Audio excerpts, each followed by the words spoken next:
Hello दोस्तों, कैसे हो आप सब। Welcome to my YouTube channel. Friends, last time हमने पढ़ा था भाई वैदिक सिविलाइजेशन। ठीक है, वैदिक सिविलाइजेशन में क्या किया था हमने, इस पूरे टॉपिक को क्या किया था, एक्सप्लोर किया था या क्या किया था, पूरे का पूरा इस पे क्या की थी, डिस्कशन कंप्लीट की। ठीक है, अब जो है हमारा नेक्स्ट टॉपिक है वो भी उत्तर वैदिक पीरियड या उत्तर वैदिक टाइम पीरियड कैसा रहा है, इन सब के बारे में क्या किया था, हमने स्टार्ट किया था। लेकिन उससे पहले हम क्या देखेंगे, मतलब हमने देखा था कि जो हमारा पोस्ट वैदिक सिविलाइजेशन है वो कैसी है, अभी बहुत ज्यादा चेंजेस उसमें दिखाई पड़ते हैं। ठीक है, इस टाइम पीरियड में क्या हुआ, लोगों का सोचने समझने का तरीका क्या हुआ, चेंज हुआ। दूसरी जो टाइम पीरियड था, इस टाइम पीरियड में क्या हुआ, रिलीजन के हिसाब से देखा जाए, एथिक्स के हिसाब से देखा जाए, फिलॉसफी के अगर नजरिए से देखा जाए, तब भी क्या हो रहे थे भी, जो इसके सिद्धांत थे, इन सारी चीजों के सिद्धांत थे, वो क्या हो गए थे भी, बहुत ज्यादा स्पष्ट रूप से हमें सामने दिखाई पड़ते हैं। ठीक है, चेंजेस हो रहे थे और क्या हो रहे थे, नए नए वर्गों का भी क्या हो रहा था, उदय हो रहा था। ठीक है,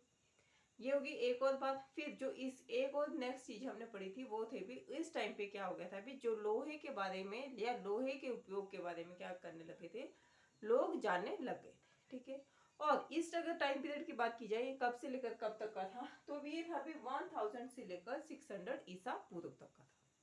उत्तर वैदिक टाइम पीरियड की हम बात कर रहे हैं, और यही वो टाइम पीरियड था जिसमें क्या दिखाई पड़ता है हमें, जिसमें हमें बहुत ये भी दिखाई पड़ता है, अगर समाज की व्यवस्था की बात की जाए तो समाज की व्यवस्था किस पे आधारित थी, वर्णाश्रम पर आधारित थी। वर्णों के बारे में हमने क्या की है, बातचीत की है कि वर्ण क्या होते हैं, वे 4 वर्ण थे, है ना। 4 वर्ण कौन कौन से थे, ब्राह्मण, ब्राह्मण थे, क्षत्रिय थे,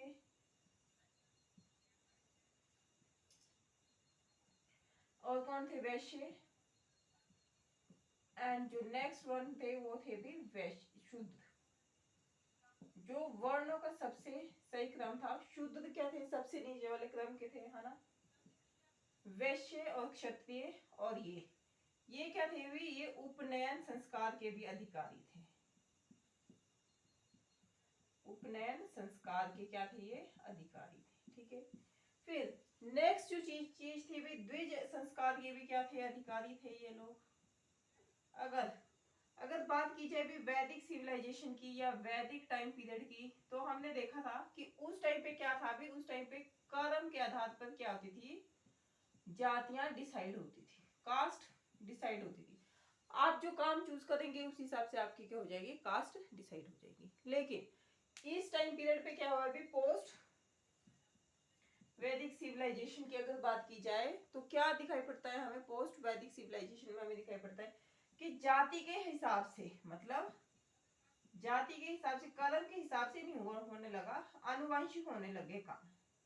आनुवंशिक समझते हैं ना, मतलब जो पेरेंट्स है, जो आपके पेरेंट्स काम करते थे वही क्या कर सकते हैं, आप भी वही काम कर सकते हैं। ठीक है, तो फिर क्या हुआ अभी, जाति की व्यवस्था की अगर बात की जाए तो वैदिक टाइम पीरियड की अगर बात की जाए तो इसमें क्या था, आप जो काम करेंगे उस हिसाब से आपका क्या हो जाएगा, वर्ण डिसाइड किया जाएगा। लेकिन इस टाइम पीरियड में भी ऐसे था, मतलब जो वर्णों की व्यवस्था थी, ब्राह्मण, क्षत्रिय, वैश्य, शूद्र, ये ऐसे ही बने हुए रहे। लेकिन सबसे जो मेन चेंजेस आया वो आया था भी इसमें, मतलब जैसे काम के आधार पे क्या होती थी, कास्ट डिसाइड होती थी, लेकिन अब ऐसा नहीं हुआ, अब जाति के आधार पे क्या होने लगे, काम डिसाइड होने लगे। मतलब काम की जो कैटेगरी थी वो बांट दी गई थी। ठीक है, जैसे ब्राह्मणों को काम दिया गया, क्या क्या करेंगे, मतलब आपका काम क्या है, लोगों को शिक्षा देनी है, या मतलब जो एक पर्टिकुलर वर्ग तक की जो लैंग्वेज थी, संस्कृत था ना, या वैदिक संस्कृत की बात की जाए तो वो क्या थी, ब्राह्मणों तक की क्या रहेगी, वो सीमित रहेगी। ठीक है, दूसरा क्षत्रियों का काम क्या रहेगा, अभी सारे लोगों पे क्या करना है, राजकाज की व्यवस्था देखनी है। वैश्य के काम, जो वैश्य होते थे उनका काम कुछ अलग होता था, और जो शुद्ध होते थे, मतलब जो सबसे चौथा वर्ण है, उनका काम क्या होता था, इन तीनों की सेवा करना होता था। ये जो सबसे बड़ा मेजर चेंजेस हमें दिखाई पड़ता है वो दिखाई पड़ता है कास्ट का।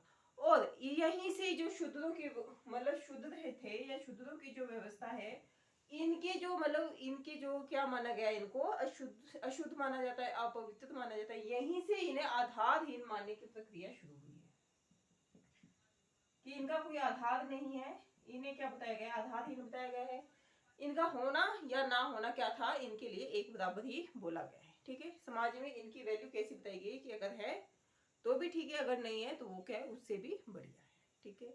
लेकिन अगर वैदिक टाइम पीरियड की बात की जाए, जो कि क्या थी, ओरिजिनल वैदिक टाइम पीरियड की बात की जाए, जिसमें क्या है, जिसमें हमारा ऋग्वेद दिखाई पड़ता है हमें, है ना, तो उसमें हमें ऐसा कुछ नहीं दिखाई पड़ता है। उसमें स्पष्ट बताया गया है कि आप जो काम करेंगे उसी से आपकी क्या हो जाएगी, जाति डिसाइड हो जाएगी, है ना। लेकिन इसमें क्या बोला गया है, इसमें क्या बोला गया है, इसमें हेरिडिटी के हिसाब से आनुवंशिक होने लगेगा। मतलब जो आपके पेरेंट्स करेंगे आपको भी वही काम करना पड़ेगा। जैसे शूद्रों के लिए आपके पेरेंट्स ने सेवा की तीनों वर्णों की, और इन शूद्रों का काम क्या होता था, अभी इन तीनों वर्णों की क्या थी, सेवा करना था। ब्राह्मणों के लिए बोला जाता था कि आइए, और उनके लिए जो क्षत्रिय होता था उनके लिए बोला जाता था आओ, और जो ये होते थे अभी वैश्य, वैश्य के लिए बोला जाता था जल्दी आओ, एंड जो शुद्ध होते थे उन्हें बोला जाता था दौड़कर आओ। मतलब जो मतलब आने के हिसाब के लिए भी या चलने के हिसाब के लिए भी क्या कर दिया गया था, इनके पूरे का पूरा एक क्राइटेरिया सेट कर दिया गया था, ठीक है। अगर बात की जाए भी सोर्सेज की, कि हमारे पास कौन कौन से ऐसे साक्ष्य अवेलेबल है जिससे हमें पता चले कि हाँ भाई ये टाइम पीरियड जरूर आया था, तो अगर सोर्सेज की बात की जाए तो सबसे पहला है हमारे पास भाई यजुर्वेद,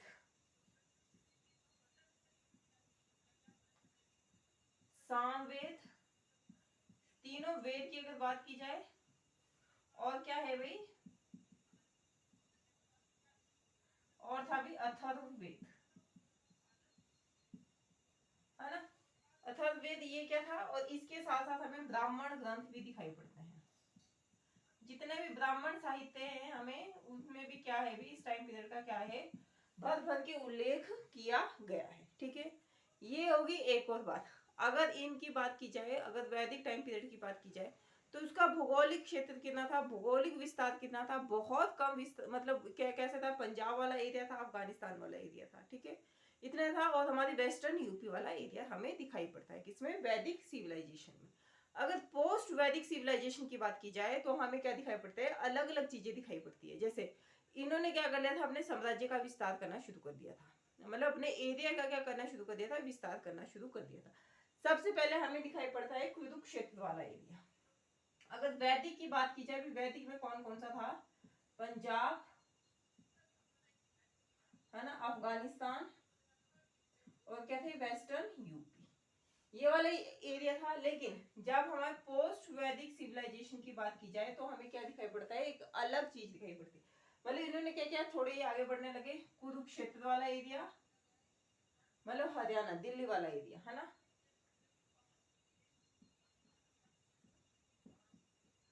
और कौन सा था, मध्य एशिया, मध्य देश, ये भी किस में आता है, इस वाले हिस्से में आता है। और जो एक और बात दिखाई पड़ती है, जो गंगा और यमुना के, गंगा और यमुना के पार्ट वाले हिस्से थे ना, गंगा और यमुना के बीच का क्षेत्र था, उनका जो नॉर्थ वाली साइड थी वो भी किसमें इंक्लूड होता था, उत्तर वैदिक सिविलाइजेशन में हमें दिखाई पड़ता है, ठीक है। ये भी क्या रखना है आपको, फैक्ट याद रखना है, गंगा प्लस यमुना का जो दोआब है उसका जो नॉर्थ वाली साइड थी वो एरिया भी अब किस में इंक्लूड होने लगा, उत्तर वैदिक सिविलाइजेशन में इंक्लूड होने लग गया, ठीक है। हमने एक रिवर पढ़ी थी सदानीरा, जिसका नाम गया था अभी आज के टाइम पीरियड में गंडक है। इस एरिया को भी लोग क्या करने लगे थे, जानने लग गए थे इस टाइम पीरियड में, ठीक है। और फिर और चीजें हैं जिनको क्या करेंगे, हम कल डिस्कशन करेंगे। लेकिन उससे पहले आप क्या कर सकते हैं, चैनल को लाइक कर सकते हैं, शेयर कर सकते हैं, क्या कर सकते हैं, सब्सक्राइब भी कर सकते हैं। Thank you for watching.